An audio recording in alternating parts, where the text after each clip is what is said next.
आमचे सहकारी मित्र आमचे शेतीचे या लोकसभेचे खासदार आमचे नवीन सहकारी जगदीश मोहिते पाटील ज्यांनी या लढ्यामध्ये पहिल्यापासून चांगल्या पद्धतीचा सहभाग घेतलेला आहे. जगदीश पाटील, वसंतराव देशमुख, गिरीश मोरे, आमचे बेंगळूरचे संचालक प्रकाश पाटील, भारत शिंदे, गंगाजीराव मगर, बाळासाहेब पाटील, शिवराव पाटील, विशाल पाटील, गवळकर, दीपक देशमुख,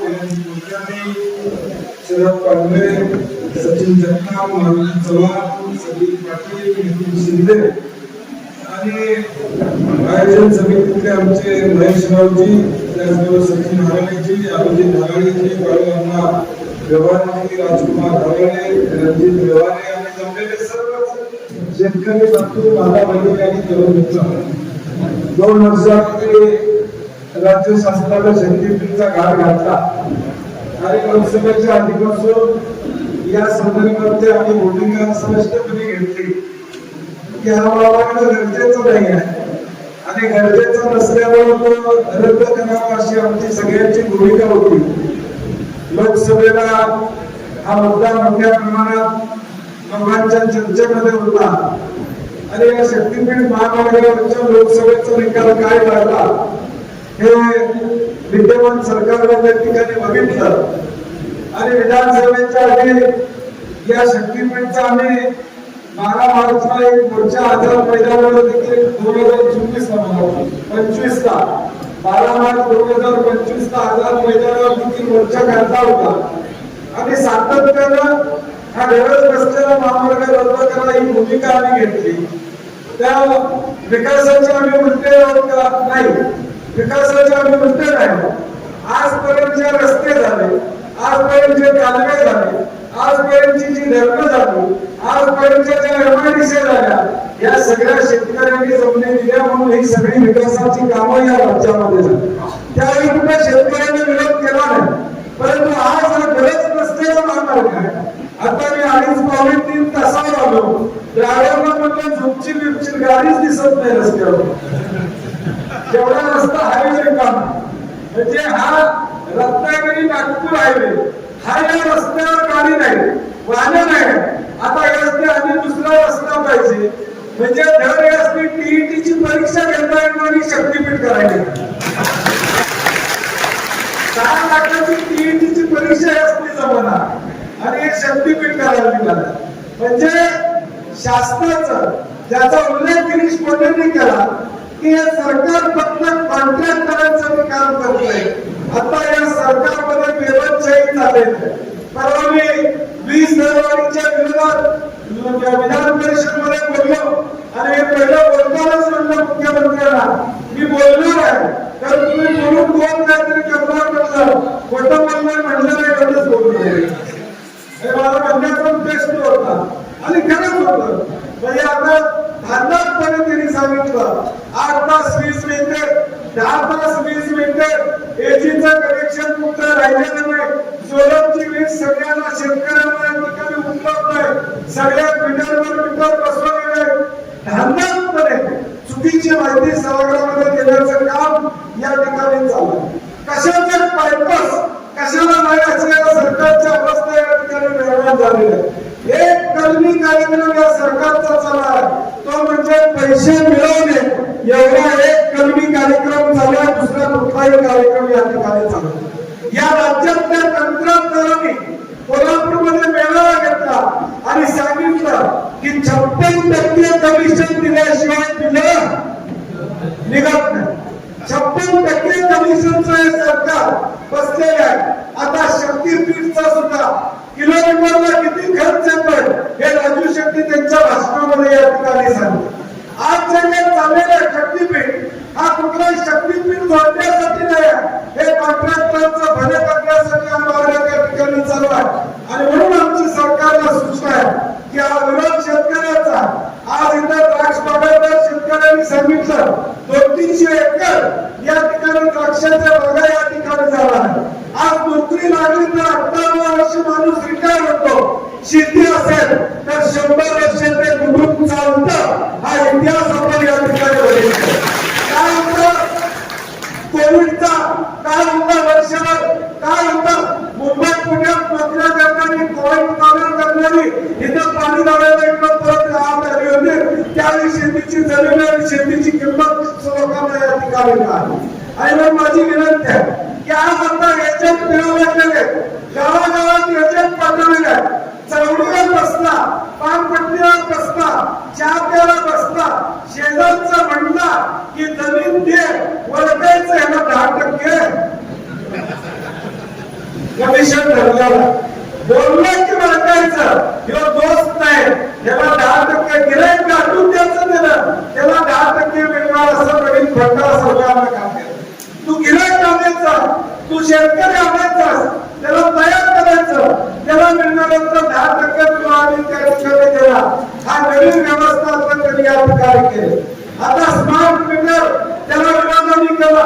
आता गाडी भागातल्या पोरांना स्मार्ट मीटर बसवायला सांगितलं, त्याला मीटर भागात 200-300 रुपये पगार केला. तुमची आमची बहुजन समाजातली पोरं या ठिकाणी ते मीटर बसवायला लागले, त्या विचारांना त्या ठिकाणी रोजगारासाठी ते काम करतात. म्हणजे आमच्या उलटा कोण दिला? आमचाच दिला. म्हणजे आमच्या उलटा आमचाच दिला, गावातल्याच पोरला आमच्या उलटा दिलं. तसं आता या शक्तीपीठच्या बाबतीत या ठिकाणी होणार.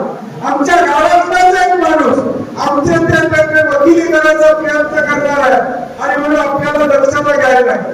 12 जिल्ह्यामध्ये विरोध आहे. राजू शेट्टी जवळपास सगळ्या 12 जिल्ह्यामध्ये जाणार आहे. मी जवळपास 7 जिल्ह्यामध्ये जाणार आहे. परभणी जाणार आहे, हिंगोली जाणार आहे, नांदेड जाणार आहे, लातूर या ठिकाणी बघितलेलं आहे. सगळ्या जिल्ह्यामध्ये लोकांना हा महामार्ग नको आहे, कारण की शेत जमीन या ठिकाणी जाते. मी परवा कोल्हापूरच्या भाषणामध्ये सांगितलं, नागपूरला सांगितलं की पैसा दिसतोय म्हणून पाहू नका. आज्याला जमीन होती, बाबाला जमीन घेतली म्हणून आता मोटरसायकलवर फिरणं हे लक्षात या ठिकाणी दाखवायला. आणि विनंती आमच्या तरुण पिढीला, हा जे काही वैभव आमचा, जे काही घर आहे, आमच्या कौलाचं घर स्लॅबचं झालं, आमच्या दारात मोटरसायकल होती ती 4 मिनिट या ठिकाणी आली. आमच्या दारात एखादा दागिना आला पूर्वी, आता दागिना घ्यायची काही सोय नाही, पूर्वी आला तो या शेतीच्या उत्पन्नातून या ठिकाणी आला. गावातला प्रत्येक घर काढलं तर शेतीवर अवलंबून असणारे 70% लोक निघतील, 10% नोकरीवर अवलंबून असणारे या ठिकाणी निघतील, 20% मजुरी करणारे निघतील. परंतु 50 ते 70% लोक जी प्रगती झालेली आहे, जी मोठी झालेली आहे, ती शेतीच्या जीवावरच मोठी झालेली आहे. हा इतिहास आपल्या समोर आणि मग हा काळ आता महत्वाचा आहे. आम्ही असू, राजू शेट्टी असू दे, गिरीश पडे असू दे, आता धैर्यशील मध्यपातील सुद्धा मैदानात या ठिकाणी उतरलेले, त्यांच्या मनापासून मी धन्यवाद या ठिकाणी देतो. त्यांचा मला फोन आला, त्यांना मिटिंगला वेळ लागत आहे, त्यामुळे त्यांनी विरोध दिला की आता सुद्धा, पूर्वी सुद्धा या शक्तीपीठच्या संदर्भात त्यांची भूमिका स्पष्ट होती. आता सुद्धा त्यांनी मला विरोध करायला सांगितला की या शक्तीपीठच्या संदर्भात ते आपल्या बरोबर आहे हे जाहीरपणे त्यांनी मला या ठिकाणी आश्वासन दिलं. त्यामुळे काळजी करायचं कारण नाही. आम्ही सगळे लोकप्रतिनिधी तुमच्या बरोबर आहोत, आम्ही ताकदीनं तुमच्या बरोबर आहे. आज हा गिरीश पंडे नावाचा कार्यकर्ता, डाव्या विचारांचा कार्यकर्ता, हा या शक्तीपीठ मध्ये गेले 2-2.5 वर्ष काम करतोय. आम्हाला राजू शेट्टींना, धैर्यशील माध्यमांना सरकार काही करू शकत नाही. आम्ही दोघं पाटील आहेत, तर शेतकऱ्याचा नेता आहे, त्या विचाराला काही करणार नाही आणि आम्ही दोघं पाटील आहे, त्यामुळे आम्हाला काही करत नाही. परंतु या गिरीश पंडेला नोकरीवर काढून टाकलं. हा महापालिकेमध्ये नोकरी करत होता, परमनंट नोकरी होती, याचा राम जात नाहीये. शक्तीपीठ मध्ये गिरीश पंडेचं राम जात नाही, परंतु गेले 2 वर्ष याला नोकरीवर सरकारनं काढून टाकला आणि हायकोर्टात आम्हाला तारीख काय लागत नाही, आमची तारीख लागत नाही की या नोकरीवर का नोकरीवर काढलं. तर मुख्यमंत्री एकनाथ शिंदेना काळा झेंडा दाखवला शक्तीपीठच्या संदर्भात म्हणून नोकरीवर काढलं. महापालिकेची परमनंट नोकरी, कोल्हापूर महापालिकेची परमनंट नोकरी आज या विचाराला मुकायला लागली, ती तुमच्या आमच्या शेतकऱ्यांसाठी मुकायला लागली, हे आम्हाला विसरून घ्यायला. म्हणून राजू शेट्टी असू दे, आम्ही असू दे, हा लढा आम्ही तडीला नेल्याशिवाय त्या बसणार नाही. आम्ही या ठिकाणी ताकदीने यामध्ये आहोत. म्हणजे हे सरकार किती निर्लज्ज आहे बघा. अहो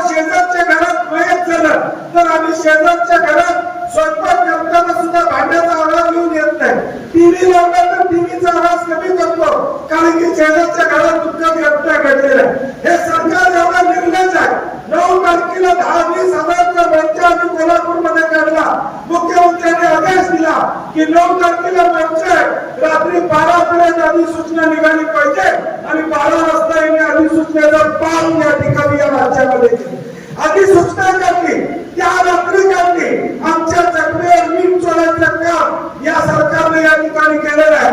परंतु माझा इशारा या सरकारला, मुख्यमंत्र्यांना, तुम्ही तुमची ताकद लेखणीच्या माध्यमातून दाखवा, सत्तेच्या माध्यमातून दाखवा. रस्त्यावर ताकद चालणार ती शेतकऱ्याची चालणार हे आम्ही उद्याच्या भविष्यकाळात दाखवली. आम्ही उद्याच्या भविष्यकाळात दाखवून देऊ. एकदा मोजणी करायला तुम्ही या, एकदा लोक येऊ देत मोजणी करायला. मग कसं भिरी जास्ती काय करताय आम्ही या शेतकरी या ठिकाणी दाखवून देऊ. ड्रोनने या ठिकाणी तुम्ही सर्वे करायला लागला. आता ज्यावेळी लोक या ठिकाणी सर्वेला येतील त्यावेळी शेतकऱ्याची ताकद तुम्हाला दाखवायला लागेल. ही लढाई आहे, तुमच्या अस्तित्वाची लढाई आहे. आज तुमच्या नावावर साथ आहे, उद्या तुमच्या नावावर काय असणार नाही हे प्रत्येकाने या ठिकाणी लक्षात ठेवा. आज ताक मिळालेला शेतकरी म्हणून आम्ही उभे आहोत, कारण की आमच्या पाठीमागे 5 एकर 10 एकर जमीन आहे. म्हणून आज आम्ही ताक मिळालेले या ठिकाणी उभे आहोत. बिन जमिनीचं आयुष्य पुढच्या 25 वर्षाने या ठिकाणी जगणं कठीण होणार आहे हे आपण लक्षात ठेवलं पाहिजे. किती संघर्ष करायला लागू दे, किती या ठिकाणी ताकदीने त्यांच्या विरोधात या ठिकाणी काम करायला लागू दे, आम्ही या ठिकाणी थांबणार नाही. मी राजू शेट्टी तरी या ठिकाणी कधीही थांबणार नाही. धैर्यशील मोहिते पाटील कधी थांबणार नाही. आम्ही सगळे तुमच्या बरोबर, तुमची ढाल आम्ही बनवू. उद्या गोळ्या घालण्यात पहिल्या गोळ्या आम्ही घेऊ याची दक्षता हा विश्वास आम्हाला तुम्हाला या ठिकाणी द्यायचा.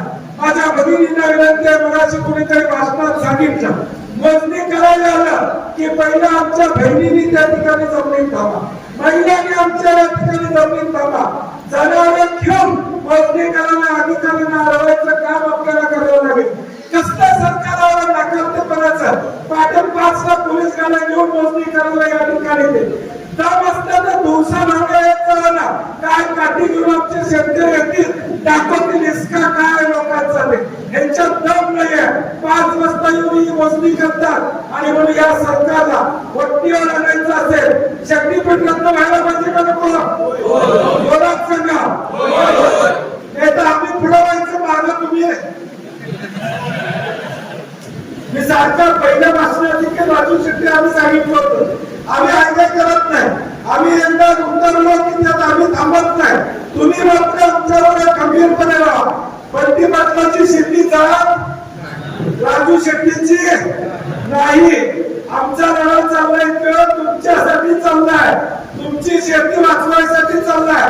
तुम्ही रस्त्यावर येणार आहे, तुमचा संसार उद्ध्वस्त होणार आहे, तुमचं आयुष्य उद्ध्वस्त होणार आहे, तुमच्या घरातली दिवाळी दसरा साजरा होणार नाही, आयुष्यभर शिमगा करावा लागेल, अशी अवस्था आमच्या शेतकऱ्याची होईल. आणि मग माझी विनंती आहे, या सगळ्या लढ्यामध्ये आम्ही सगळे ताकदीनं तुमच्या सोलापूरकरांच्या पाठीशी आहोत. तुम्ही देखील खंबीरपणे इथं ज्या ज्यावेळी पोहोचतील काय करतात पोलीस, अहो जेल, त्यांच्या जेलमध्ये जागा मिळणार नाही एवढी आमची संख्या, जेलमध्ये जागा मिळणार नाही एवढी आमच्या शेतकऱ्यांची संख्या. तुम्ही काळजी करू नका. ताकदीनं या लढ्याला या ठिकाणी जो काही संघर्ष करावा लागेल तो करण्याची तयारी आपण ठेवावी एवढी विनंती करतो आणि माझे 2 शब्द संपवतो. जय हिंद, जय महाराष्ट्र. शक्तीपीठ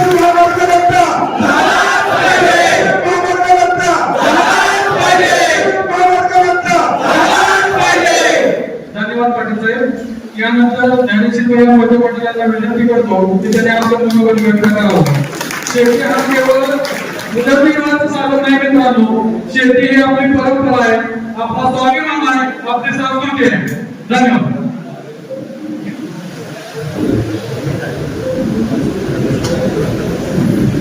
या सभेला या ठिकाणी उपस्थित असलेले आपल्या सर्वांचे लाडके नेते आदरणीय राजू शेट्टी साहेब,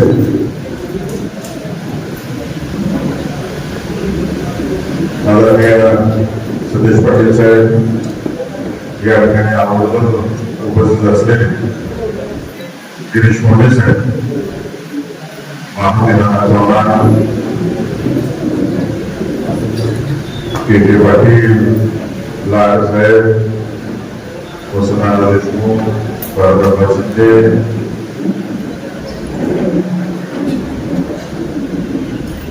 या ठिकाणी आम्हाला उपस्थित असलेले बाळासाहेब देशमुख, मंचावरती उपस्थित असलेले सगळेच नेते मंडळी, आज आपण सगळेजण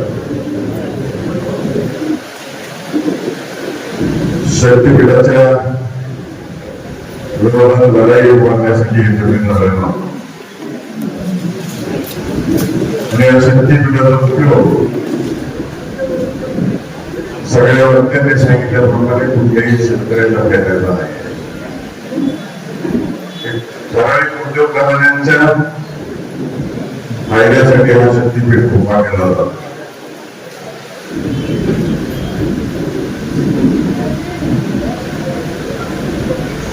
करण्यासाठी या 12 लोकसभा मतदारसंघामध्ये प्रत्येक गावात शेतकऱ्यांशी चर्चा केली. मोठ्या प्रमाणावर समजून सगळ्यांच्या मनामध्ये होता. जसं सगळ्या वक्त्यांनी सांगितलं, सतीश पाटील साहेबांनी सांगितलं की प्रत्येक गावात एक एजंट निर्माण केलेले आहे. ते एजंट असं काही चित्र निर्माण करत आहे की फोक्यातच पैसे येणार आहेत सगळे. आज मी एमएसएमईच्या अधिकाऱ्यांना बोलवून घेतलं, सगळा रस्ता समजून घेतला, तर त्यांनी सांगितलं 23 फूट उंच होणार आहे रस्ता. सर्व्हिस रोड आहे, कुठं नाला असेल तिथं पाईपला टाकणार नाही, पूल करणार नाही. काय आधीच एकामेकाच्या शेतातून जायचं, पिकं काढायचं म्हणजे की त्याची वाट काही चालू आहे. हा रस्त्याला गेल्यावर पिकं पण पाहिजे आहे, नवीन तर ते अजून चालू होणार आहे त्याच्यावर. परवा योगायोग आला, संभाजीनगरला गेलो होतो मी एका लग्नाला घेतला, तिथून मुंबईला चाललो होतो. ते समृद्धी महामार्ग सगळं भगात झालंय. कुठला विकास झालेला नाही, लोकांच्या फार अडचणी निर्माण झालेले आहेत. म्हणजे गावाची सरळ सरळ विभागणी झालेली. लोकांना अनेक समस्यांना तोंड देण्याची वेळ त्या ठिकाणी आलेली. फिरत असताना मला एक आरोप भेटले.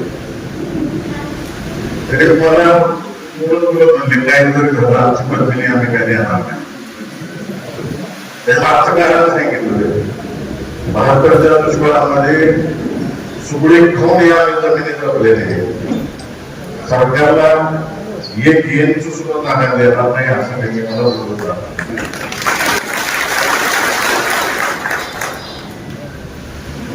रत्नागिरी हायवे, नागपूर रत्नागिरी हायवे साहेब मी आपल्याला घेतली त्या नॅशनल हायवेच्या गाडी करत. त्यांना दररोज 40 लाख महसूल मिळाला पाहिजे असं त्याचा आग्रह आहे. परंतु मिळतोय 12 लाख रुपये. हायवे परवाना शक्तीपीठ करून काय करणार आहे, हे टार्गेट कम्प्लीट होत नाही. आता सगळ्यांच्या भाषणातून आम्हाला सगळ्यांना ठिकाणी समजलं की 1 लाख कोटी त्याच्यावर केंद्र खर्च करणार आहे. प्रकल्प म्हणजे 2 लाख कोटीपर्यंत आहे. परंतु मला एक आवर्जून या ठिकाणी उल्लेख करायचा आहे, या आमदारांनी मला निवडून दिलेच आहे आणि यांच्या सगळ्यांच्या कृपेनं मी केंद्राच्या वॉटर रिसोर्स कमिटीवरती स्टँडिंग कमिटीवर मध्यंतरी ज्या त्या राज्याचा आढावा प्रत्येक सदस्याला खासदारांना द्यायला सांगितला कमिटीला. आपल्या राज्यात प्रधानमंत्री सिंचाई योजनेमधून महाराष्ट्राने 40% हिस्सा भरायचा. त्याच्यापेक्षा अजून भरले नाही सरकारने. केंद्राचे अधिकारी सांगत होते आमचे पैसे नाही आले, परंतु तुमच्या राज्य सरकारच पैसे भरत नाही. केंद्राच्या लोकांना पैसे भरत नाही, शिल्लक नाही आहे. तरतूद कमी होती आणि त्यातल्या त्यात पश्चिम महाराष्ट्राला सगळ्यात कमी तरतूद ऍप्लिकेशन मध्ये जाते केंद्राच्या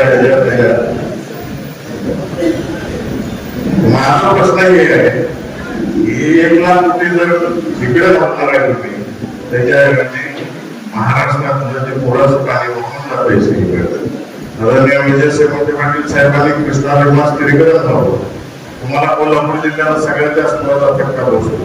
ते पाणी जर इकडे वळवता आलं, तिकडे काही कोकणात पाणी जर वळवता आलं, कालच मी लोकसभा पेट्रोलला वाचलं की 50,000 कोटी खर्च आहे. कोकणातलं पाणी इकडे आलं 8 महिने पाणी मिळते ते 12 महिने करा. आता दुष्काळी भाग आहे, प्रत्येक ठिकाणी पाणी द्या. आज शेतकरी तुम्हाला एवढं उत्पन्न मिळवून देईल राज्याला आणि राज्याला श्रीमंत करेल. काय गरज आहे रस्त्याची तुम्हाला? आणि किती कुटुंब लागणार आहे? करोडो कुटुंब याच्यावरती लागणार आहेत शेतीवर. उद्योगपती काय करणार आहे? पैसे कमवणार, शेअर मार्केट मध्ये टाकणार. त्याचा फायदा काय? आमचा शेतकरी बघा, उसाला चांगला दर आला, केळाला चांगला दर आला, शेजारच्याने गाडी घेतली, हे स्कॉर्पिओ आणतोय, तरी लगेच जुना फ्रीज असेल तिथं नवीन फ्रीज आणतोय. चलन कोण चालवतोय? या देशाचं चलन इंडस्ट्री हा शेतकरी चालवतो. माझा पुढे बघत नाही खर्चाला, शिक्षणावर खर्च करतो, सगळ्या गोष्टींवर खर्च करतो.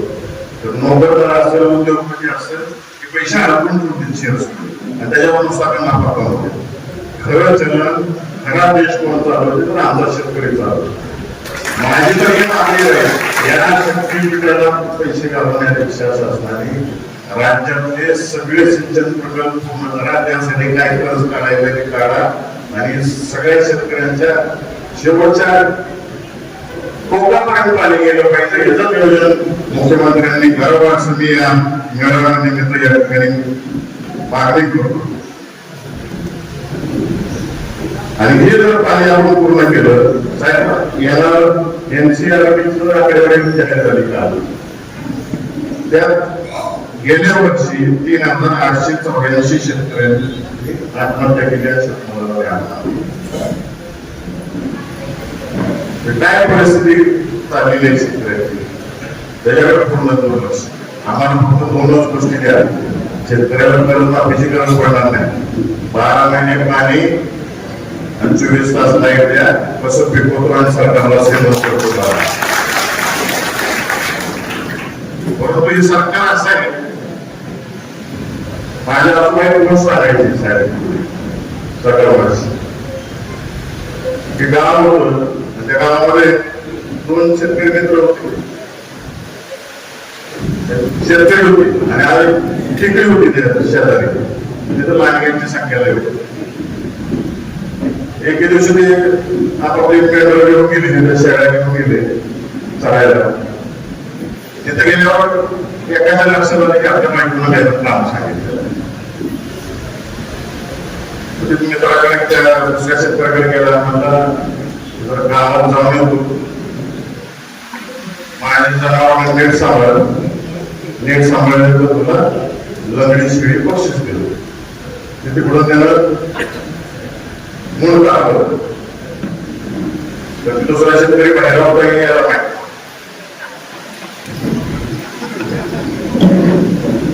ते गावाकडे गावातली सगळी कामं उरकली देतात.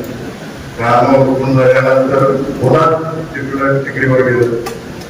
जनावर मोजून निघली त्यावेळेस ते शब्द दिलाय आपण, म्हणून ती लंगडी शिडी घेऊन त्याला बक्षीस द्यायचं म्हणून घेऊन घ्या.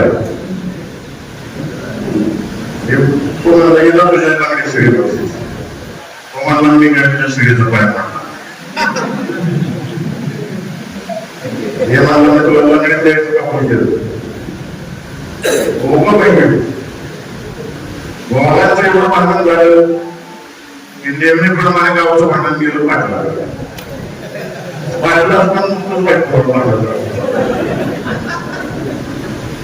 एवढं भांडण झालं हे दोघं तिथं जाऊन सांगायला लागले, मी याला लंगडी म्हणलं हे धडा मागतोय. फार घरच्यांनी धरण्यापर्यंत तिथं मारामारी झाली. पाटील थोरांवर शांत बसा, त्याला म्हणा माझ्या बायकोला शेळीच काय हत्ती जरी पडलं तरी मी पण पाळणार नाही इतकी सरळ वेगळं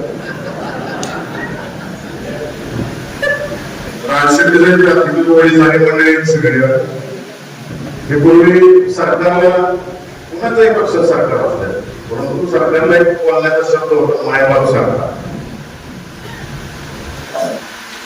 ह्याच्यात त्या दोन्ही भूमिका वाटण्याची काही नाही शेतकरी मागायला होतो याचं वर बी सरकार आहे खाली बी सरकार आहे तर यांनी पूर्ण बाहेरची भूमिका करायची जाईच तर कुठं शेतकऱ्यांनी आणि मला जसं सतीश पाटील साहेब बोलले आपल्याला सगळ्यांना ते आम्ही पुढे जायचो आणि माझ्या सगळं माहिती काम झालेलं असेल ते ताकद घ्यायची आहे ती होऊन देऊ ना आपल्याला खऱ्या अर्थाने गरज आहे लाईट आणि पाणी ह्याच्यासाठी लढा उभा केला पाहिजे आणि शक्तीपीठ रद्दच झाला पाहिजे त्यासाठी सगळेजण शेवटच्या क्षणापर्यंत तुमच्या बरोबर राहू एवढी पाहिजे या ठिकाणी तुम्हाला सगळ्यांना देतो आणि जाताना सांगतो काही झालं तुमच्या बरोबरीनेच राहणार पहिल्या दिवशी सांगितलं माझे आजोबा त्यावेळेस सुद्धा सरकारमध्ये असून सरकारच्या विरोधात भूमिका घेतलेली आहे सिलिंगच्या कायद्याच्या वेळेस शेतकऱ्यांबरोबर राहणार एवढी 100% करावी या ठिकाणी तुम्हाला सगळ्यांना देतो आणि माझे शब्द विचार आणि कार्यक्रमामध्ये सुद्धा अनेक दिवसांपासून जेव्हा शक्तीपीठचा विषय निघाला त्यावेळेस पासून प्रत्येक शेतकरी जिल्हा असेल गावबंद असेल किंवा ग्रामीण ठराव असेल असे विविध माध्यमातून सहभागी झाले आपल्या सर्वांच्या देवतासाठी काळाला शेतकऱ्यांचा आवाज समाजापर्यंत पोहोचून शक्तीपीठ रद्द झाला पाहिजे हा पहिल्यापासून व्यक्त करणारे आपल्या सर्वांचे दैवत लोकप्रिय खासदार राजू शिंदे साहेब आपल्या विचार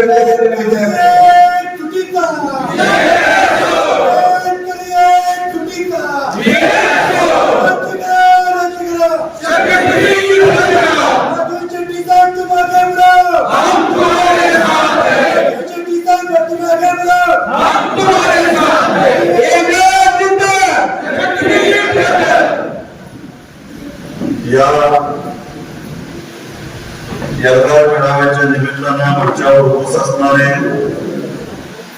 आपले लोकप्रिय खासदार श्री मोदी पाटील साहेब त्याचबरोबर ज्यांनी अत्यंत आक्रमकपणानं सरकारच्या धोरणावर आपल्याला मार्गदर्शन केलेले आहे आमचे मित्र आमदार मोदी पाटील साहेब मंचावर उपस्थित असणारे के पाटील साहेब द्राक्षबाग मतदार संघाचे उपाध्यक्ष मारुती नाना चव्हाण या 13 जिल्ह्यातील शक्तीपीठ विरोधी आंदोलनाचा समन्वय करणारे कॉम्रेड गिरीश बोले आमच्या गोकुळ संघाचे संचालक प्रकाश पाटील जिल्हा परिषदचे सदस्य मारुती शिंदे माळशिरस पंचायत समितीचे सभापती दत्ता माधव बाळासाहेब पाटील शिवाजी पाटील विशाल पाटील दीपक देशपांडे शरद पांढरे सचिन जगताप संदीप पाटील ॲडव्होकेट दीपक लाल श्रीदास वनमारे विक्रम पवार सर्वच मंचावरचे माध्यम उपस्थित पत्रकार मित्र मोठ्या संख्येनं उपस्थित असणाऱ्या आमच्या भगिनी आणि शेतकरी भावांनो शक्तीपीठ महामार्ग रद्द करायचा विडा उचलून गेली 2 वर्ष सातत्यानं आम्ही या शक्तीपीठ विरोधामध्ये संघर्ष करतो कारण डोळामध्ये रस्ता करायची काही आवश्यकता नव्हती आपल्याला जरी पाण्याचा रस्ता करायचा असला आधी ते कुठली योजना आल्या सरकारची मुख्यमंत्री पाणी योजना तरी सुद्धा 1760 सह्या गोळा करून ग्रामपंचायतीला हेरपाणी कराव्या लागतात व्हिडिओ पण जायला लागतंय, अजून पण आपल्याकडे जायला लागतंय आणि तरी सुद्धा ते लवकरात लवकर मंजूर होत नाही. मंजूर झाल्यानंतर त्याचे पैसे मिळत नाही. मग असं असताना हा नागपूर पासून गोव्यापर्यंत महाराष्ट्रातल्या 13 जिल्ह्यांना जोडणारा रस्ता करा असं नागरिकांना कुणी निवेदन घेऊन गेलं होतं का सरकारकडे? कुणी मागणी केली होती का? कुणीच केलेली नाही. म्हणजे कुणी मागणी केली नाही, कुठं निवेदन दिलं नाही. पण सरकारला जनतेचे प्रश्न लक्षात घेऊन तेवढं सरकारी संवेदनशील नाही करून द्या.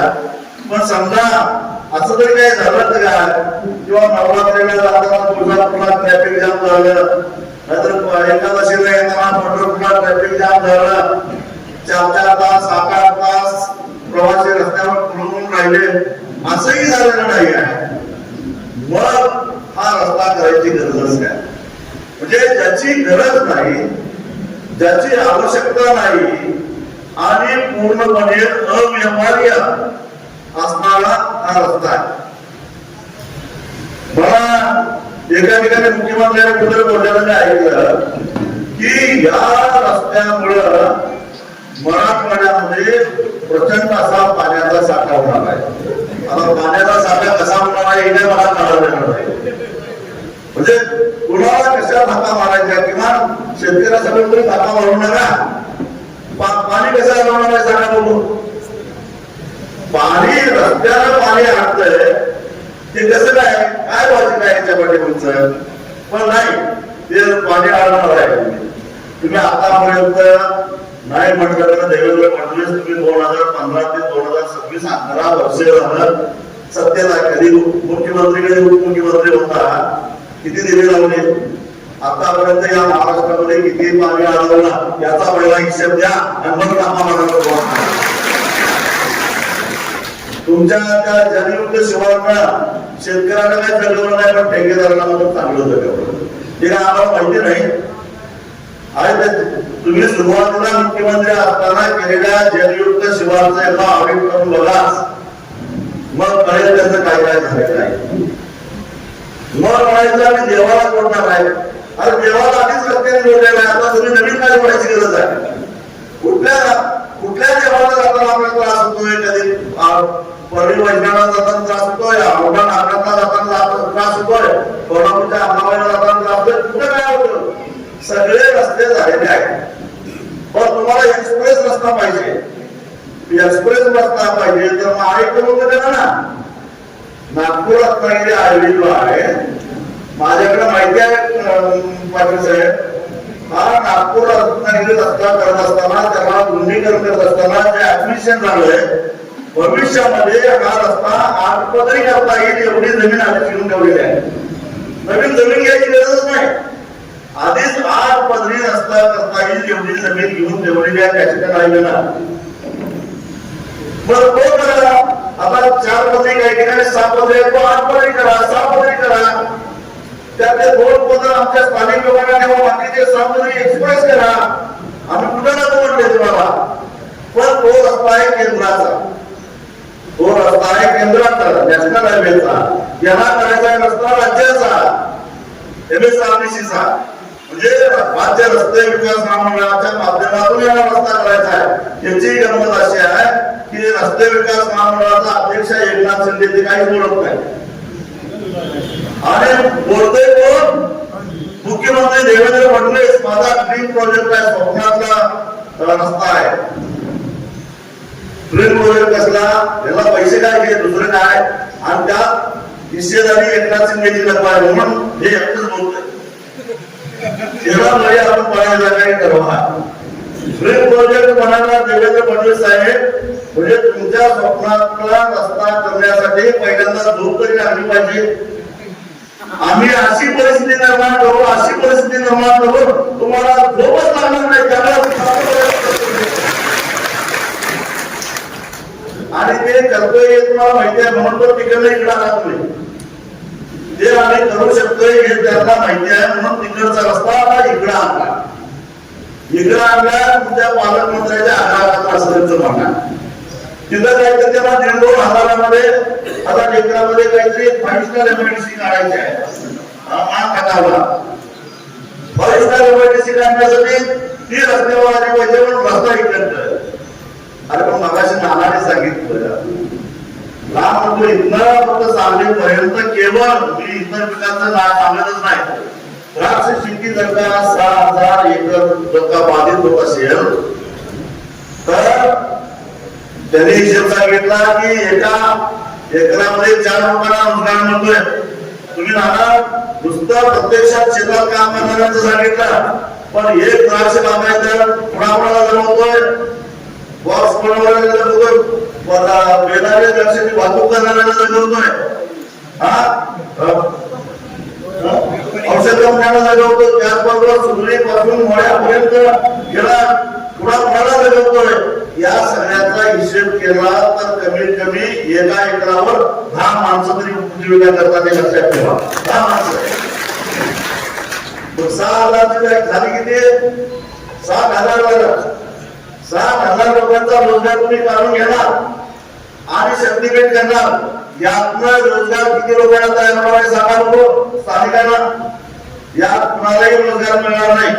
फक्त टोल नाक्यावर टोल वाढवण्याला कोण जातील त्यांना काही लोकांना रोजगार मिळेल. रोजगारी मिळेल, मालही मिळेल. माल मिळणार सगळं एवढं दुसरं कुणाला रोजगार मिळणार आहे? कुणालाही रोजगार मिळणार नाही. पण आहे तो 7,000 लोकांचा रोजगार काढून घेऊन नवा रस्ता करण्यामध्ये काय शंका आहे? आधीच बेरोजगार एवढी वाढलेली आहे, त्यात ही नवीन भर कशासाठी? या प्रश्नाचं उत्तर मुख्यमंत्री म्हणून तुम्ही देवेंद्र फडणवीस दिलं पाहिजे. ते शक्तीपीठ पाहणार पाहिजे नको म्हणणारे बंदी पाटील साहेब, आम्ही सगळेजण आणि पाहिजे म्हणणारे काही लोक होते. त्याला मला वाटतं एका चॅनेलला ठरवलं याची समोरासमोर एकदा लाईव्ह मुलाखत करूया. 3 दिवस आपल्या बघूया, पण मुख्यमंत्री काय यायला तयार नाही. आम्ही हेच घेऊन जाणार होतो, याचं उत्तर द्या आम्हाला. रोजगार कसा निर्माण होतोय याचं उत्तर द्या. हे एवढ्या कमी पैशात एवढ्या जास्त पैशात का होतोय याचं उत्तर द्या. मी मगाशी म्हटलं त्या पद्धतीनं एवढा पैसा खर्च होणं गरजेचं आहे का? तुमच्या जिल्ह्यातून नाशिक ते अक्कलकोट एक नवा रस्ता होणार आहे. नॅशनल हायवेला तो डिक्लेअर केलेला आहे आणि त्या नाशिक ते अक्कलकोट या रस्त्याला लांबी आहे 374 किलोमीटर. त्यांच्या अधिकृत वेबसाईट मध्ये टाकलेला आहे त्यांनी 374 किलोमीटर लांबीचा हा नाशिक ते अक्कलकोट शक्तीपीठी सामग्री आहे, तोही सामग्रीचा आहे.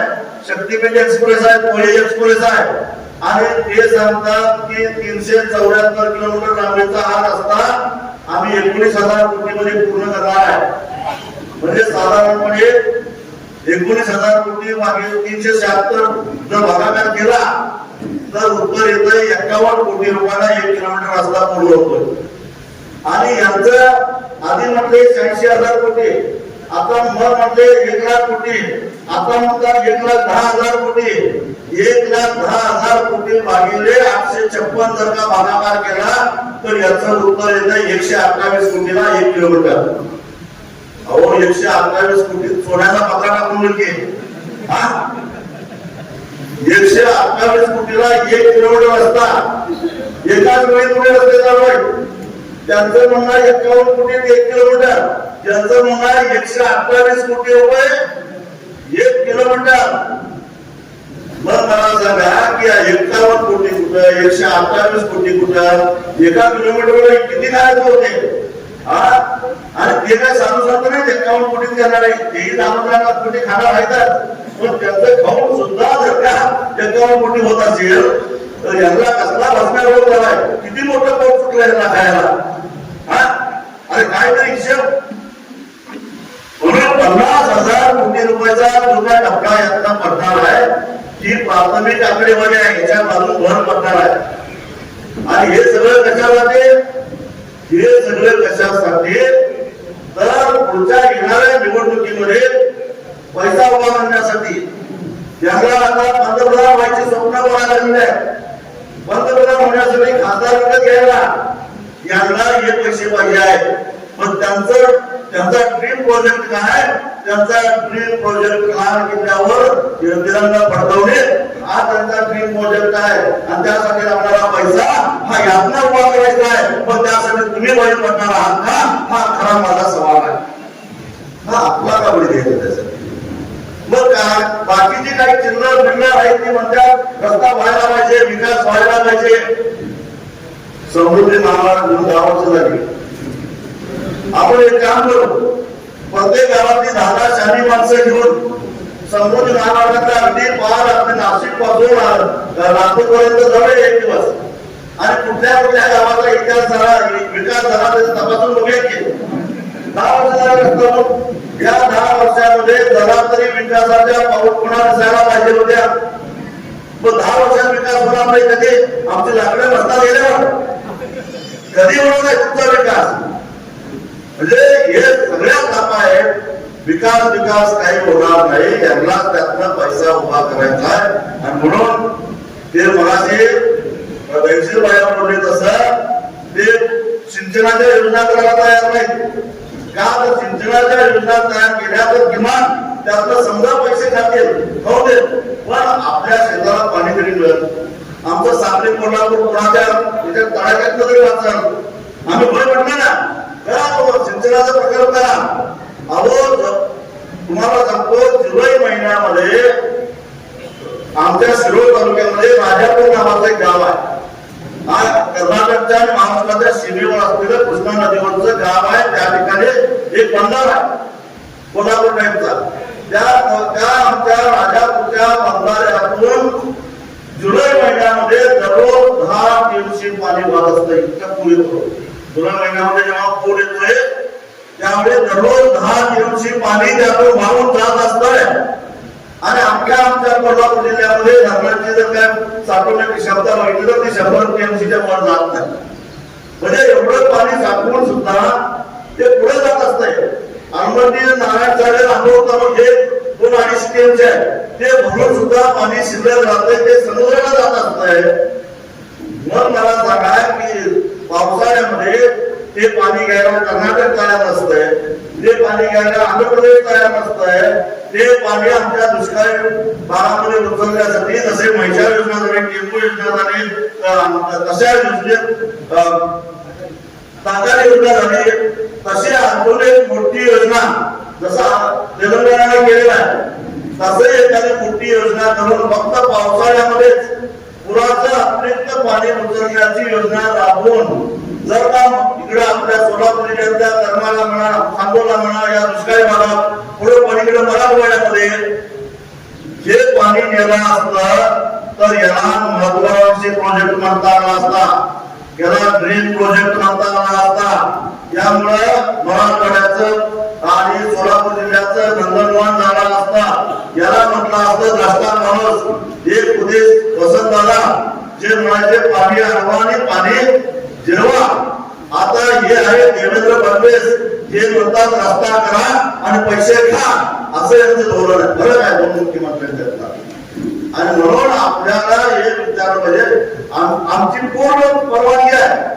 तुम्ही जर का अशा प्रकारे पाण्याचा प्रकल्प करणार असाल काय त्यातनं 10,000 कोटी आणलं तुम्ही तरी आम्ही काय हरकत घेणार नाही. पण याला होऊ नये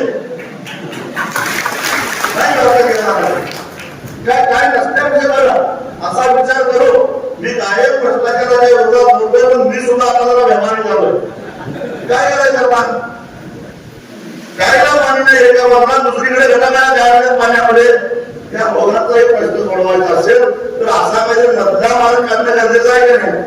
पण हे करायला निघाल्या शक्तीपीठ महामार्ग ज्याची कुणालाच गरज नाही. आणि मग हा रस्ता व्हायला पाहिजे म्हणून आपल्यातले काही सगळं विकासाचा दरवाजा खुला व्हायला लागलाय म्हणतोय. कोण म्हणतोय लोकांना पैसे भरपूर मिळणार आहेत. आता पैसे किती मिळणार आहेत माझ्या आधीच्या वक्त्याने तुम्हाला सांगितलेलं आहे. पैसे काही जास्त काही मिळणार आहेत. उलट आहे ते मिळणार पैसे वेळेवर मिळतील का नाही याची गॅरंटी नाही. अहो रत्नागिरी नागपूर रस्त्याचे पैसे शेतकऱ्यांना मिळाले नाहीत. अहो एका सातमाऱ्यावर इतर आकार आणि याच्या किती नावं असतात? 8-10 नावं तरी असतात एका गटात जमीन जाणारे एकट्याची, आणि नावं असतात 8-10. आणि ज्यावेळी आपण चेक करायला जातोय ते म्हणतोय उद्या 9 लोकांची एनओसी ते देतच नाही, ते म्हणते माझा हिस्सा. त्याची जमीन घेण्यात नसते, हिस्सा पाहिजे असतोय. अगदी बहिणी सुद्धा देत नाहीत सह्या. ती 10-15 वर्षापूर्वी मंजूर झालेल्या रक्कम अजून कलेक्टर ऑफिसमध्ये तसंच पडलेले आहेत. म्हणजे काय सुखासुखी मिळणार आहे काय? पण एवढं सगळं तुम्ही केलं, सह्या गोळा केल्या, कागद लिहून गेला, तरी एक भावना तिथं बसला असता महसूल खात्यामध्ये ते म्हणतं एजंटा मार्फत आला तर लवकर काढतो, आणि एजंट किमान 10-15% घेतल्याशिवाय ते तुम्हाला साहेबांपर्यंत नेत नाही. आणि मग त्याचा हिस्सा असं करून त्यातल्या त्या पैशाची सगळी वाट लागते. आता एजंटाचं सांग म्हटलं तर आठवलं तिकडं मी मागच्या वेळी आलो त्यावेळी मला 70-30चा फॉर्म्युला आलाय.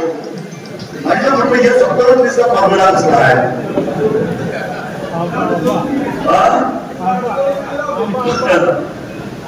70-30 मला वाटतं काहीतरी असं आमच्या व्यापारीचा आहे 70-30चा फॉर्म्युला, कसला काहीतरी फॉर्म्युला असेल. तर मी अधिक चौकशी केल्यानंतर असं कळालं की या शेतामध्ये आमची फळझाडं होती आणि त्याचं मूल्यांकन एवढं झालेलं आहे, असं सगळं खोटं रेकॉर्ड तयार करायचं, सरकारच्या तिजोरीतला पैसा काढायचा, आणि तो पैसा आला तर तुमचं 30 आमचं 70 असं आहे ना ते. काही लोकांनी 5-5 वर्षाची झाडं आणून लावली आहेत का दिसत. मग मला जे काम रस्ताच गेला, आता काय करायचं ते पाणी घरात कसं ओला झाला, दुसरं काय करणार? आणि हे तर काय रस्ता निघून देणार आहे,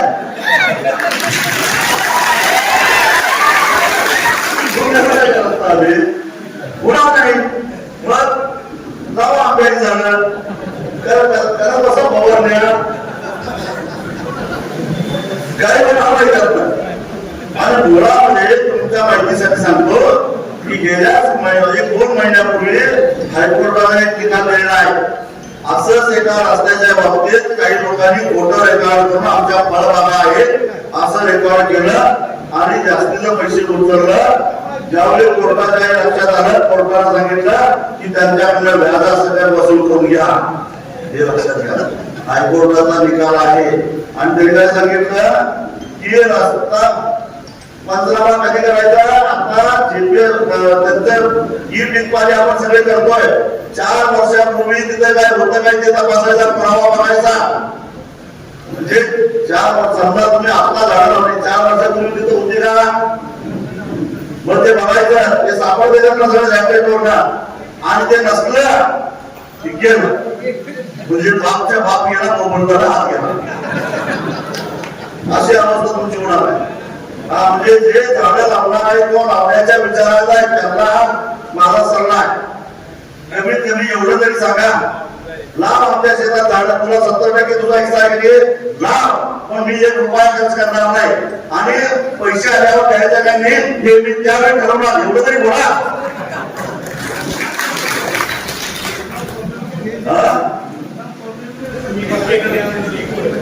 जसा मला स्टॅम्प पेपरला द्या, त्यांना लावतो का मला. आणि मी तुम्हाला खरं सांगतो, तुम्ही भले खोटं रेकॉर्ड करा आणि दुर्दैवाला आपला रस्ता झाला आणि तुमची रक्कम मंजूर झाली तर मी तरी सोडणार नाही. आणि मी तुम्हाला माहिती आहे, मी एकदा एखाद्या मागे 5 लाख हात लावून 5 लाख सोडत नाही मला. त्यामुळे एकालाही असं खोटं रेकॉर्ड तयार करून पैसा मिळवून देणार नाही, हा माझा तुम्हाला दिलेला शब्द आहे. या भामट्यांच्या भूतापांना अजिबात बळी पडू नका. कोण आमदार असू दे कुठे असू दे, यांना अजिबात बळी पडू नका. तुमचा याच्यामध्ये तोटा होणार आहे, तुमची याच्यामध्ये बदनामी होणार आहे, आणि तुम्हाला याच्यामध्ये हाताला काहीच लागणार नाही. त्यामुळं आपला फायदा एकच आहे, तो म्हणजे या रस्त्याला विरोध करणं. फक्त ज्याची जमीन जात्या त्यांचाच हा प्रश्न नाही आहे, ज्यांची जात नाही त्याचं नुकसान जास्त होणार आहे. जमीन नारायणाच्या पैसे तरी मिळतील पण जाणार नाही त्याचं अहो तुम्हीच आता मला एक दिवस एका गावात किती झालं, एका गावात तुमचं नाव आहे 230 एकर द्राक्ष बागा, 90 विहिरी, जवळजवळ 135 बोरवेल आणि कॅनॉल, शेतकरी एवढे सगळे जाणार आहेत. पण त्याच्यावर अवलंबून असणाऱ्यांचं काय, पाईपलाईनचं काय, तिकडनं तिकडे वीज गेलेल्या विजेच्या तारांचं काय, त्याचं काही शॉर्ट सर्किट झालं ते बंद पडलं त्याच्या दुरुस्तीचं काय, आणि मुळामध्ये गावाचे फायदे होणार. निम्म गाव इकडं, निम्म गाव तिकडं. काय करणार, शेताकडे कसं जाणार, बैल कसं घेऊन जाणार, अवत कशी करणार. आणि एखाद्याचं 1.5 एकर जमीन आहे, 1 एकर गेली, अर्धा एकर पलीकडे राहिली, किंवा मधलं 20 गुंठे केलं, इकडे एक अर्धा एकर राहिलं, तिकडे अर्धा एकर राहिलं, शेतीचं नियोजन कसं करणार. ते काय सर्व वातावरण घेऊन जाणार शक्तीपीठ तुमच्यासाठी. त्यांच्या नियमाप्रमाणे जुटून जाईल तिथं ते घेऊन जाणार. काही कसंही आडवा हिशेब करा, उभा हिशेब करा, कशी तिरकी बेरीज मारा, कशी बेरीज मारला तर कोटा तुमचाच आहे, कोटा तुमचाच आहे. मग काय म्हणते, इकडे उद्योग वाढतील, एमआयडीसी वाढेल, त्यासाठी जयकुमार गोरेला आधीच बहिष्कार करून ठेवले, ते सोडून तुमच्याकडे रोजगार काढायला. आणि झाला तर तुम्हाला सांगतो लगेच काय करणार, ते इंडस्ट्रियल कॉरिडॉर डिक्लेअर केलं, गिरीश मोरेने सांगतात. तर ते काय करणार, एमआयडीसीला सांगणार या सगळ्या जमिनीत ताब्यात घ्या, त्या सगळ्या जमिनीत इकडं 2 किलोमीटर पलीकडे 2 किलोमीटर, हा इंडस्ट्रियल कॉरिडॉरच्या नावाखाली या रस्त्याच्या अलीकडे 2 किलोमीटर पलीकडे 2 किलोमीटर असा हे सगळे जमिनी परत अक्वायर करा. अक्वायर करत असताना ते काय आधी तुम्ही विरोध केलेला नसतोय, त्यामुळे तुम्ही ज्यावेळी तुमची जमीन झाली त्यावेळी तुमच्या बाजूला कोण येत नाही. मग ती जमीन घ्यायची आणि मग एमआयडीसीला एमआयडीसीची सामान्य माणसाला मिळतो का असं आहे का. उदाहरण वशिला असल्याशिवाय परीक्षे दिल्याशिवाय एमआयडीसीचा कुठलाही प्लॉट मलाही मिळत नाही. मिळत असेल तर सांगा मला. अर्ज केला लगेच एखादा सुशिक्षित बेरोजगार उद्योग करायचा, काहीतरी उद्योग करायचा आणि मला एमआयडीसीला प्लॉट द्यावा असा अर्ज केला आणि लगेच महिन्याच्या आत त्याला एमआयडीसीला प्लॉट अक्वायर केला असं कधीही घडत नाही. म्हणजे ती जमीन होणार एमआयडीसीच्या मालकीची आणि एमआयडीसी मध्ये प्लॉट वापर करायला बसल्याने हीच करून राहिली तुमच्या वाट्याला आहेच ती. मग तुमचा फायदा काय याच्यामध्ये. बरं एखादा धाबा मिळावा तर रस्ता एक्सप्रेस आहे, भाडं थांबणारच नाही. एखादा गोडाऊन टाकावं, एखादा वेअरहाऊस टाकावं, एखादा कोल्ड स्टोरेज करावं तर तुमच्या वेअरहाऊसला रस्ताच कुठं आहे, त्याचाही उपयोग नाही. म्हणजे किंवा तुम्ही सोलापूर कोल्हापूर म्हणा किंवा सोलापूर पुणे म्हणा, या हायवेला एखादा काहीतरी रस्ता तुम्ही वेअरहाऊस, कोल्ड स्टोरेज, अमुक गॅरेज, एखादा शोरूम, एखाद्या गाड्यांचं काढू शकताय. कारण हे रस्ते एक्सप्रेस नाही आहे. या रस्त्यावर कुणी जाऊ शकतात, कुणी रस्त्यातून बाहेर पडू शकतात, कारण त्याला काही बंदिस्ती नाही आहे. या शक्तीपीठाला तसं नाही आहे. त्याच्या दोन्ही बाजूला कंपाऊंड असल्यामुळं एक तर रस्त्यातून बाहेर पडायचं तर मागं जायचं, मागं युटर्न सुद्धा नाही, पुढे जायचं. युटर्नची सुद्धा कुठं व्यवस्था नाही. आपल्या हायवेला युटर्न घेता येत नाही, युटर्नही घेता येत नाही. पुढेच जायचं आणि कुठं मागे यायचं, हे अशी भानगड आहे. हे आपल्या फायद्याचं नाही आहे. आणि त्याला एक्सप्रेस रस्ता पाहिजे असेल तर नागपूर रत्नागिरी रस्ता तरी एक्सप्रेस करावा.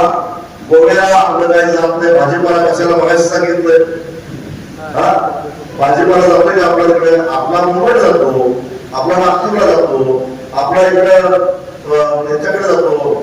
एक्सपोर्ट करायचा तर जेएनपीला जातो. आता रत्नागिरीला पण चांगलं वाटत तिथं जाणार. आपली द्राक्ष, आपले बेदाणा आहे एक्सपोर्टच्या दृष्टीने आता नागपूर रत्नागिरी आहेच की आपला बदलायला जातोय की. गोव्याचं बदल कशाला पाहिजे, पण गोव्याचं नाव आम्ही घेतो ना, हीच घेतो. आपण कोणी गोव्याचं नाव घेतो का. आपण म्हणतो रत्नागिरीला रस्ता द्या, कारण आम्हाला काही आमची साखर, आमचं द्राक्ष, आमचं डाळिंब एक्सपोर्टला बनवायला जायला रस्ता पाहिजे, ठीक आहे करू देत की, पण या रस्त्याची काही गरज नसताना विनाकारण जे काय असं चाललेलं आहे याला आपल्याला विरोध केला पाहिजे. ज्यांनी अजून हरकती घेतलेल्या नाहीत त्यांनी तातडीनं 30 तारखेच्या आत हरकती घ्यायच्या आहेत. तातडीनं हरकती घ्या. हरकतीचा फॉर्म्युला आपल्याकडे आहे, तो चेकीवाल्याकडे काय मला तो भरून द्या. पहिला वीजचं द्रव्य आपल्याकडं 2 पद्धतीनं ही लढाई करायची आहे. एक रस्त्यावरची लढाई आणि दुसरी कायदेशीर लढाई.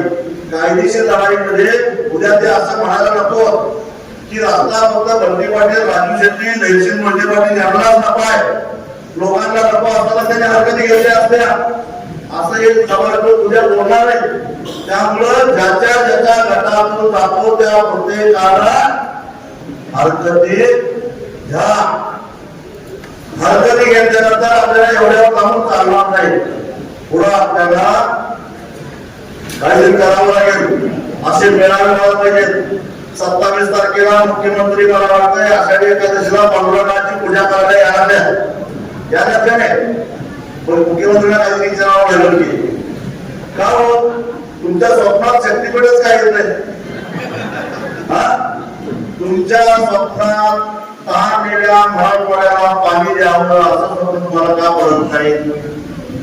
तुमचा तुम्हाला या सोलापूर जिल्ह्यातल्या अनेक शेतकऱ्यांची ऊसाची बिलं थकीत आहेत आणि त्यांना ते पैसे मिळवून दिले पाहिजेत असं स्वप्न तुम्हाला का पडत नाही? तुम्हाला करमाळा तालुका असेल, सांगोला तालुका असेल, नाशिक तालुक्यातला काही भाग असेल किंवा उत्तर सोलापूर, दक्षिण सोलापूर, अनेक ठिकाणी सोलापूर जिल्ह्यातले अनेक गावं अशी आहेत की पाण्यासाठी तहानलेले आहेत. त्या तहानलेल्या गावांना पाणी द्यावं असं का स्वप्न पडत नाही? तुम्हाला स्वप्न फक्त शक्तीपीठाचंच पडतंय काय? आणि तुम्ही आम्हाला भक्ती शिकवताय, तुम्ही आम्हाला देव करायला शिकवताय. यांची देवावर एवढी भक्ती असती तर या भामट्याने राम मंदिराचा तिजोरी लुटली नसती, हे लक्षात ठेवा. राम मंदिराच्या दानपेटीवर दरोडा टाकला नसता. जे उद्धव ठाकरे म्हणतात मी एक चांदीची वीट दिली होती त्याची पोच मिळाली नाही, 1 कोटी रुपये देणगी दिली होती त्याची पावती नाही. अरे काय चाललंय? आणि आता मी वाचलं तो जो पुजारी होता, जो पुजारी रेल्वेला जायचा मला पोती घेऊन आणि येताना विमानाने यायचा. त्या पोत्यात काय असायच्या? सोन्याच्या विटा, चांदीच्या विटा पोत्यात घेऊन जायचा. आता त्या पुजाऱ्याने एकट्याने आळस केला असेल का? एवढं चांदी सोनं रुपायचं म्हणजे त्या पुजाऱ्याच्या पाठीमागे असणार नाही. मी या योगीला विचारतो, बाबा तू तर संत माणूस, मग या अशा राम मंदिराची तिजोरी लुटणाऱ्यांच्या घरावर बुलडोजर का फिरला नाही या प्रश्नाचा उत्तर द्या. घरावर बुलडोजर फिरवता का नाही बोला? म्हणजे हे सगळे चांगला तुम्ही आम्हाला खोटी शिकवता आणि तुम्ही देवाचं नाव घेता. ज्या संत सावळामायानं कांदा मुळा माझी अवघी मिठाई माझी असं म्हटलं, त्याचं गावच आला गुणवत्करांचं गाव आहे. तुम्ही कसं पांडुरंगाचे बघता? पांडुरंगाचं नाव घ्यायचं तुम्हाला अधिकार सुद्धा नाही आहे. विचार केला असता मग. आणि मला वाटतं की वारकऱ्यांनी सुद्धा याचा विचार केला पाहिजे. ज्या सावतामायानं आपल्याला शेती शिकवली, ज्या सावतामायानं आपल्याला शेतामध्ये रमाला शिकवलं, त्या सावतामायाचं जर का अस्तित्वच नष्ट होत असेल तर आमचे वारकरी बंधू काय करायचे? त्याला काय करणार नाही, ते काय करणार नाही. पण वारकरी काय करो ना आपण ना करो, मी तुम्हाला सांगतो सावतामायाचं गाव वाचवल्याशिवाय सोडणार नाही. हा आम्ही दिलेला शब्द आहे. जरा तरी काहीतरी वाटलं पाहिजे. आणि म्हणून काही लोक केवळ टक्केवारी मिळण्यासाठी या रस्त्याचं समर्थन करायला लागलेले आहेत. टक्केवारीसाठी दुसरं काय नाही. आता काल तुम्ही एक व्हिडिओ ऐकला आमच्या तो तर सगळ्यात जास्त समर्थन करतोय. ज्याच्या मतदारसंघात रस्ता जात नाही हा देश कोल्हापूर शहरात नाही, कोल्हापूरच्या पश्चिमेकडे तो रस्ता जातोय शक्तीपीठ. तरी सुद्धा आमच्या जिल्ह्यामध्ये सगळ्यात जास्त समर्थन कोण करताय तर ते राजेश क्षीरसागर शक्तीपीठचं. का तर याकडे 16% घ्यायला. तसं किती सुद्धा काही लोक जे काही समर्थन करायला लागलेले आहेत त्यांना असं वाटतंय की ते 50,000 कोटी हाणा लागल्या, मला 50 कोटी तरी मिळतीलच की, ह्या आशेवर आहे ती. हे ध्यानात घ्या, तुमची जमीन जाईल ना तिकडं, त्या गड्याला 50 कोटी मिळाला की झालं की. हे समर्थन करणारे सगळे हे 50 कोटी 100 कोटी हिस्सा काय मिळतोय काय, त्यातला एखाद्या किलोमीटरचा भाव आपल्याला मिळतोय काय, या नाद्यावर नादात टपून बसलेले आहेत, त्यांच्यावर तुम्ही विश्वास ठेवू नका. आणि जे गप्प बसलेले आहेत त्यांना भीती घातलेली आहे, किंवा त्यांना असं वाटतं की आपण गप्प बसलो की त्यांना समर्थन करणारा 50 मिळतात, आपल्याला 25 तरी मिळतील, ह्या नादात गप्प बसलेले आहे. तुम्ही ठरवा आता वर्गवारी कशी करायची. विरोध करणारे काय विरोधासाठी विरोध करत नाही. आम्ही तुम्हाला सांगितलं, मी नागपूर रत्नागिरी रस्त्यावर सुद्धा जमिनी गेल्या नाही शेतकऱ्यांच्या, त्यामुळे तुमच्या जिल्ह्यात मी आलो का नाही आलो, कारण तो रस्ता होणं गरजेचं होतं. आणि तो रस्ता होत असताना सुद्धा 2013च्या कायद्याप्रमाणे भरपूर पैसे मिळणार होते. जाऊ दे म्हणलं शेतकऱ्यांना पैसे मिळतात. पालखी मार्गाला जमिनी गेल्या, मी आलो का नाही आलो, कारण पालखी मार्गाला सुद्धा पैसा भरपूर मिळाला. आणि हे बांधले लोक काय करत होता, पालखी मार्गाला एवढं कुठे मिळालं, सोलापूर सांगली रस्त्याला एवढे पैसे मिळाले, आपल्याला त्याच्यापेक्षा जास्त मिळतील असं स्वप्न दाखवायला लागलेले आहेत. त्या स्वप्नात गुंतून पडू नका, हे सगळं स्वप्न खोटं आहे. हे असं होणार नाही. त्यांनी कायद्यामध्ये वेगवेगळ्या दुरुस्त्या करून तो तुमचा मार्ग बंद करून ठेवलेला आहे. आणि त्यामुळं माझी तुम्हाला भगिनीला विनंती आहे, हे सरकार सगळं विधिनिषेध गुंडाळून ठेवून काम करणारं सरकार आहे, कमरेचं डोक्याला गुंडाळणारे सरकार आहे. त्यांना लाज नाही, लज्जा नाही, शरम नाही. त्यामुळं या सरकारला तोंड देत असताना छत्रपती शिवाजी महाराजांनी जसा आपल्याला गनिमी कावा शिकवलेला, त्या गनिमी काव्यांचा वापर करायचा आणि भगिनीनो तुम्ही रस्त्यावर उतरायचं सगळ्यात जास्त संख्येला. यापेक्षा आपली लक्ष्मी वाचवायची असेल, आपल्या नवऱ्याचा त्रास सहन करून द्यायचा नसेल, त्याला त्या आर्थिक संकटातून वाचवायचं असेल, तर तुम्ही आमच्या भगिनी रस्त्यावर उतरवले. त्याच्या पाठीमागे कारण आहे, तुम्हाला सांगतो. तुम्ही उतरला, तुम्ही रस्त्यावर उतरला तर तुमच्या अंगाला हात लावायची हिंमत एकाही पोलिसाची नाही आहे. आणि तो अधिकारी दिला नाही कायद्याला. कुठल्याही स्त्रीला पुरुष पोलिसाला ताब्यात घेता येत नाही, हात लावता येत नाही, धक्काबुक्की करता येत नाही. मग त्यासाठी काय करायला पाहिजे, महिला पोलीस आणल्या पाहिजेत. सोलापूर जिल्ह्यात तेवढ्या महिला पोलीस आहेत का? मग आंदोलन सोपा केले म्हणून तुम्ही उतरायचं. आणि जर एखाद्या पोलिसाला तुम्हाला हात लावला तर त्याच्या अंगावरच्या वर्दी सगळं त्याला फुकून टाकायचं सोडत नाही. हा माझा तुम्हाला तसं करायचं. आणि महिला पोलीस एवढ्या संख्येनं तुम्ही इथं आलाय, प्रत्येक गावागावातल्या अशा सगळ्या आमच्या लक्ष्म्या बाहेर पडल्या, तर तुम्हाला अडवायला महिला पोलीस कुठून आणायला म्हणजे सगळ्यात सोपं आंदोलन आहे. सगळ्यात सोपं आंदोलन आहे. असं करून आपल्याला या सरकारला जेरीस आणायचं आहे, जेणेकरून मागचं जे काय गव्हर्नमेंट त्यांनी बदललं तसं कंटाळून त्यांनी नको शक्तीपीठ रद्द करतो पण आमचा पिक्चर सोडा असं त्यांनी म्हटलं पाहिजे. अशी परिस्थिती तुम्हाला निर्माण करायची आहे आणि ते तुम्ही करू शकता. ते करायचं आहे. त्यासाठी कसलंही काम, घरातलं काम असलं महत्वाचं तरी बाजूला ठेवायचं. आमच्या खानापूरच्या भगिनीत रात्री 3 वाजता ते पोलीस भाग्यनगरच्या भगिनीत रात्री 3 वाजता तुम्ही नोंदणी करायला येईल का? रात्री 3 वाजता त्या मोजून आले काय जमीन 400 पोलीस 3 DYSP 3 उठान असा सगळा नमाजाला घेऊन आले. आणि आल्यानंतर एक बिचारी लवकर उठली होती आमची भगिनी. तिनं ते बघितलं आणि तिनं गावातल्या सगळ्या पाया उभा केल्या. गाव फार मोठं नाही, मला वाटतंय 1000-1200 लोकसंख्येचं असेल गाव. 1000-1200 लोकसंख्येचं छोटं गाव आहे, पण तिनं सगळ्या पाया गोळा झाल्या आणि त्या सगळ्यांना सोडून हे परत करून सोडलं. सगळी पळून गेली. तुम्हाला सांगतो एवढी ताकद नाही काय करू शकते.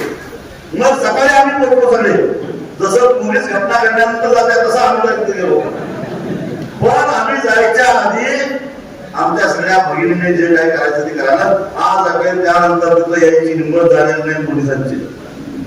मी म्हटलं पोलिसांना, अरे तुम्ही एवढे कर्तव्य आहात, एवढे कर्तव्य लक्ष त्याच गावात म्हणजे त्या विटा पोलीस स्टेशन पासून हे गाव 7 किलोमीटर अंतरावर आहे.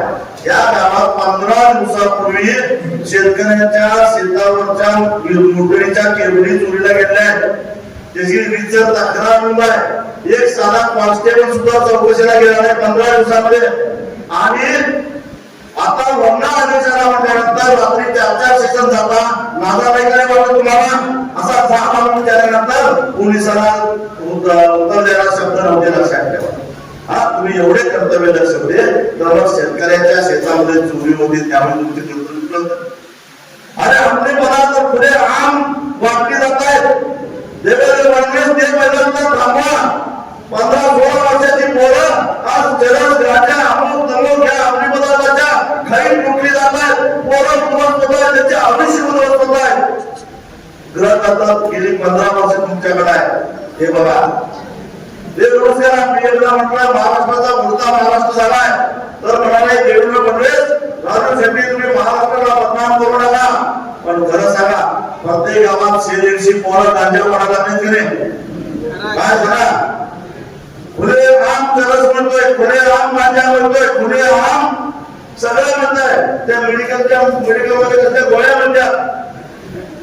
आणि अहो 7वी-8वीच्या पोरांना सवय लागल्या. तुमच्या काय मजबुरी असेल तर ते थांबवा. कशाला शक्तीपीठ करताय? तुम्ही चांगलं काम करा, हे लोक तुम्हाला डोक्यावर घेतील. त्यासाठी पंतप्रधान व्हायला पैसे वापरायची गरज बसणार नाही. आम्हाला वाटतं की ज्यांना मराठी माणूस भारताचा पंतप्रधान व्हावा असं आम्हाला वाटत नाही का? वाटतंय की कधीच तिथं कोण गेलं नाही. आमच्याकडे जात असेल तर जाऊ दे की, पण अशा मागणी करत असाल तर सगळ्यात आधी विरोध आमचा असेल. देवेंद्र फडणवीस हे लक्षात ठेवा. आमचा बळी घेऊन आमचं वापड करून तुम्ही पंतप्रधान बघायला आम्ही शिवत दिवत असलं पाहिजे की. त्यामुळं हे आजचे धंदे चालवून देणार नाही. आम्ही ठामपणाने तुम्हाला विरोध करू. अजूनही वेळ गेलेली नाही. आषाढी एकादशीला पांडुरंगाची पूजा करायला घेत असताना आम्ही तुम्हाला शक्तीपीठाच्या कचाड्यातून सोडवतोय अशी घोषणा करा. आम्ही तुमचं स्वागत करायला येऊ. आम्हाला वेगळ्या पद्धतीला तुमचं स्वागत करावं लागेल. एवढंच सांगतो इथं थांबतो. बेधडक आणि रोखठोक बातम्या पाहण्यासाठी करकम सुपरफास्ट न्यूज चॅनलला सबस्क्राईब करा व बेल आयकॉनवरती क्लिक करून नोटिफिकेशन ऑन करा.